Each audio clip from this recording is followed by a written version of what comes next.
54টা বছর চলে গেল স্বাধীনতার পর এক এক করে, কিন্তু দিনের পর দিন বাংলাদেশে দুর্নীতির পাহাড় আরও উঁচু হয়ে যাচ্ছে।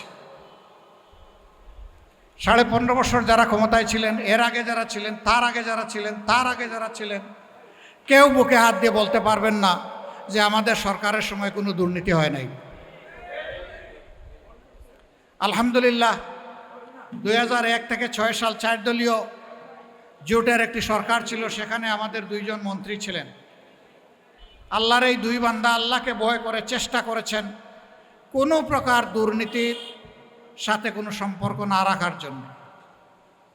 এই জন্য তাদের বিরুদ্ধে অনেক মিথ্যা অভিযোগ দেওয়া হয়েছে, কিন্তু 5 বছরের মন্ত্রিত্বের দায়িত্ব পালনের সময়ে তাদের বিরুদ্ধে দুর্নীতির 1টা টাকার অভিযোগও কেউ আনতে পারে নাই। কেন ভাই? একটাই কারণ, তারা আল্লাহকে ভয় করতেন। তারা বিশ্বাস করতেন আল্লাহ তাআলা আমাদেরকে এই সুযোগ দিয়ে পরীক্ষা করছেন, আমরা জনগণের জীবন, সম্পদ এবং ইজ্জতকে আমানত মনে করি কিনা। তারা জনগণের এই 3 নিয়ামতকে আমানত মনে করে চেষ্টা করেছেন, সর্বোচ্চ চেষ্টা করেছেন জনগণকে সেবা দেওয়ার। যতটুকু দিতে পেরেছেন আল্লাহ কবুল করুন। মানবিক দুর্বলতার কারণে ইচ্ছা থাকা সত্ত্বেও যদি কিছু বাকি থাকে, আল্লাহ তারও বারাকা যেন তাদেরকে দান করেন। এই 2 জনের কেউ এখন দুনিয়ায় নাই, আমরাও চলে যাব। এই জমানার মিথ্যা অভিযোগে সাজানো পাতানো একটা আদালতে তাদেরকে বিচারের নামে প্রহসন করে হত্যা করা হয়েছে। হ্যাঁ, দুনিয়ায় হত্যা করা যাবে, কিন্তু আখিরাতে কেউ কাউকে হত্যা করতে পারবে না। বরঞ্চ নিহত ব্যক্তিটাকে আল্লাহ তাআলা তার পাশে দাঁড় করায় বলবেন, এই জালেম, তুমি আসো, যে হত্যা করেছিলে আমার বান্দাকে। আল্লাহ রাব্বুল আলামিন তখন মজলুমের হাতে অস্ত্র দিয়ে বলবেন, তুমি এখন প্রতিশোধ নেওয়ার পক্ষে। যতক্ষণ পর্যন্ত পূর্ণাঙ্গ প্রতিশোধ না হবে আল্লাহ বলবেন চালায় যাও। তবে যদি আল্লাহর কোনো বান্দা আল্লাহ তাআলার এই নিয়ামত পেয়ে সে যদি বলে, আল্লাহ তোমার এই গুলামকে আমি মাফ করে দিলাম, তুমিও মাফ করে দাও, আল্লাহ তাআলা তার মর্যাদা বাড়ায় দেবে। সম্মানিত ভাইয়েরা, এই জন্যে আমাদের এত কষ্ট দেওয়া হয়েছে 15.5টা বছর, কিন্তু আপনারা সাক্ষী। গত বছরের 5 আগস্ট রাতের বেলায় আমরা বলেছি, প্রিয় সহকর্মীবৃন্দ, অতীতের সমস্ত কষ্ট এখন পায়ের তলায় ফেলে দেন। কেউ কারো উপর কোনো প্রতিশোধ নেবেন না। ধৈর্য ধরুন, আল্লাহর শুকরিয়া আদায় করুন এবং দেশকে শৃঙ্খলায় ফিরিয়ে আনতে একজন দায়িত্বশীল নাগরিক হিসাবে দায়িত্ব পালন করুন। ওবায়দুল কাদের সাহেব দফায় দফায় বলছিলেন, আওয়ামী লীগ যদি ক্ষমতার থেকে সরে যায় তাহলে ক্ষমতা হারানোর 2 দিনের মাথায় আওয়ামী লীগের 5 লক্ষ কর্মীকে খুন করা হবে, হত্যা করা হবে। কেন তিনি বলেছিলেন? কারণ তারা মানুষ খুন করেছিলেন। এই জন্য তাদের ভয় ছিল যে মানুষ তাদের কাছ থেকে প্রতিশোধ নেবে। তারা রক্ত পিপাসু হতে পারে, দায়িত্ব জ্ঞানহীন হতে পারে, কিন্তু বাংলাদেশের মানুষ এই দেশকে এবং দেশের মানুষকে ভালোবাসে, এই জন্য প্রতিশোধ নেয়নি। কিন্তু যারা ক্ষতিগ্রস্ত, নিহতদের পরিবার এবং যারা আহত, তারা যদি ন্যায় বিচার পেতে চায়, অবশ্যই সেই বিচার পাওয়ার অধিকার তাদের আছে। আমরা সেই বিচারের জন্য তাদের পাশে দাঁড়িয়ে লড়াই করব ন্যায় বিচার পাওয়ার জন্য। কিন্তু কেউ আমরা আইন হাতে তুলে নেব না। আবার কারণ আমি মিথ্যা মামলাও দেব না, যে মৌসুম পেয়েছি এখন ইচ্ছা মতো মিথ্যা মামলা শত শত দিয়ে এখন মামলা বাণিজ্য করে কিছু কামাই করে নেই, না, এ কাজও আমরা করব না, এটাও হারাম।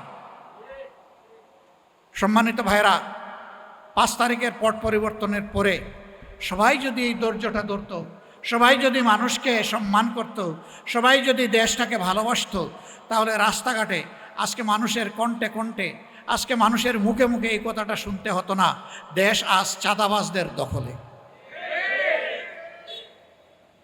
আমরা তাদেরকে বলেছি, বিনয়ের সাথে বলেছি, ওরা কষ্ট দিয়েছে 15.5 বছর, এখন আমরাও কি মানুষকে কষ্ট দেব? এটা কি ঠিক হবে? আমরা তাদেরকে বড় অনুরোধ করেছিলাম, কে কার অনুরোধ শুনে? হ্যাঁ, আলহামদুলিল্লাহ প্রায় 3.5 কোটি মানুষের প্রিয় এই সংগঠন বাংলাদেশ জামাত ইসলামী আমরা চেষ্টা করেছি আমাদের ডানার নিচে আমাদের লোকগুলাকে হেফাজতে রাখতে, তাদের চোখ যাতে কারো সম্পদ, কারো ইজ্জত এবং কাদের জীবনের উপর না পড়ে। এরপরে কেউ এর ব্যতিক্রম করলে আমরা তাকে ছাড় দেই নাই।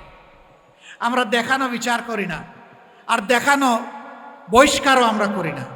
আমরা যে শাস্তি দেই এটা জীবনের তরে মনে থাকে। সকালে বিদায় করে দিয়ে বিকালে আমরা ফুলের মালা দিয়ে কাউকে কবুল করি না। সম্মানিত ভাইয়েরা, মানুষ ভুল ত্রুটির ঊর্ধ্বে নয়। ভুল এক জিনিস আর কুঅভ্যাস আরেক জিনিস। আমাদের লোকরা ভুল করলে আল্লাহ ক্ষমা করুন, এবং আমরাও যেন এই ভুলের জন্য অনুতপ্ত হয়ে এদের ব্যাপারে প্রকৃত ব্যবস্থা নিতে পারি, সেই তৌফিকে যেন আল্লাহ আমাদেরকে দান করে।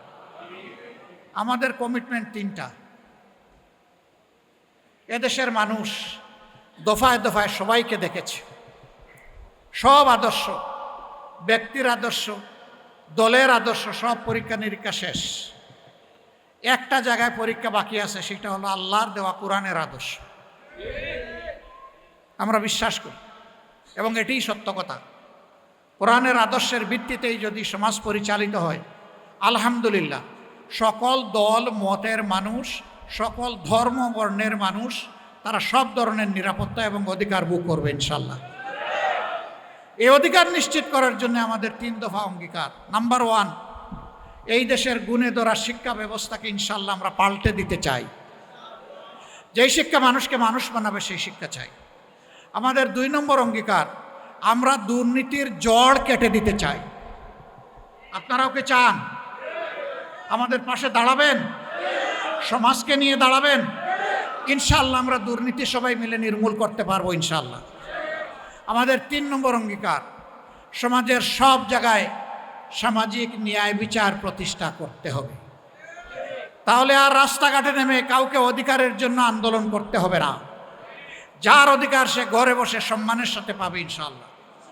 আমাদের সন্তানেরা সুশিক্ষা নিয়ে বড় হবে, দেশ গড়ার কারিগর হবে, এই দেশকে মর্যাদার আসন নিয়ে তারা উপনীত করবে।